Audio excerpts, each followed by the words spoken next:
আসসালামু আলাইকুম। আজকে তৈরি করে দেখাবো রেস্টুরেন্ট স্টাইল একদম পারফেক্ট পাস্তা রেসিপি। সাধারণ ঘরে থাকা উপকরণ দিয়ে এই পাস্তাটা আমি তৈরি করব, কিন্তু খেতে হবে অনেক সুস্বাদু। পাস্তা তৈরি করার জন্য প্রথমে আমি চুলায় পানি ফুটিয়ে নিয়েছি। এখানে আমি 400 গ্রামের 1 প্যাকেট পাস্তা পুরোটাই দিয়ে দিয়েছি।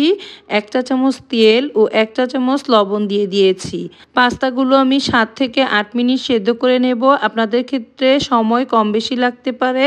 এখন আমি নামিয়ে একটা ঝাঁঝরিতে নিয়ে ঠান্ডা পানি দিয়ে দেব। চুলায় একটি প্যান বসিয়ে 1/4 কাপ তেল দিয়ে 6টা ডিম ও গোলমরিচের গুঁড়া আর লবণ দিয়ে ডিমটা আমি ভালোভাবে ঝুরি ঝুরি করে ভেজে নিচ্ছি।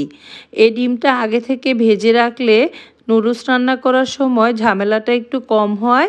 এখন আমি নুডলসের জন্য একটা মশলা তৈরি করে নেব।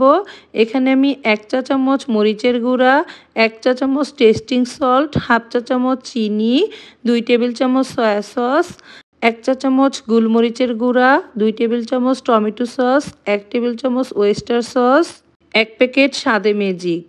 এই মশলাটা এভাবে তৈরি করে পাস্তাটা রান্না করলে খেতে খুবই সুস্বাদু হয়। আমি এখন সমস্ত উপকরণ ভালোভাবে মিশিয়ে নিচ্ছি।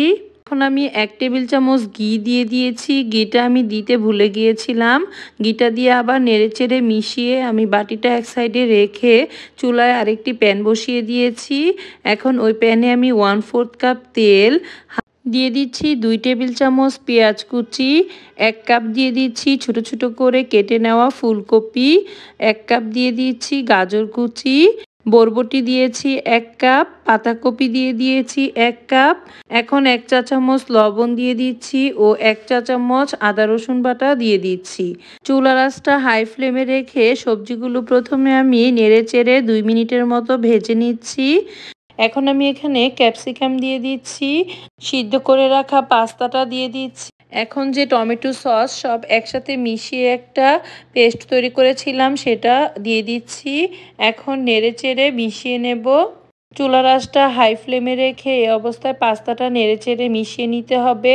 এখন আমি যে ডিমটা ভেজে রেখেছিলাম সেই ডিমটা দিয়ে দিচ্ছি। সবশেষে উপরে ধনেপাতা কুচি দিয়ে দেব। এটা অপশনাল, চাইলে নাও দিতে পারেন। এই পাস্তাটা অসম্ভব মজার হয়েছিল খেতে। শুধুমাত্র ডিম ও সবজি দিয়ে এত মজার পাস্তা রেসিপি হয়, না খেলে বুঝতেই পারবেন না। আশা করি আজকের এই পাস্তা রেসিপিটি আপনাদের সবার খুব ভালো লেগেছে। ভালো লাগলে লাইক, কমেন্ট ও শেয়ার করতে ভুলবেন না। আরও একটি নতুন ভিডিও দেখার আমন্ত্রণ জানিয়ে আজকের মতো এখানেই শেষ করছি।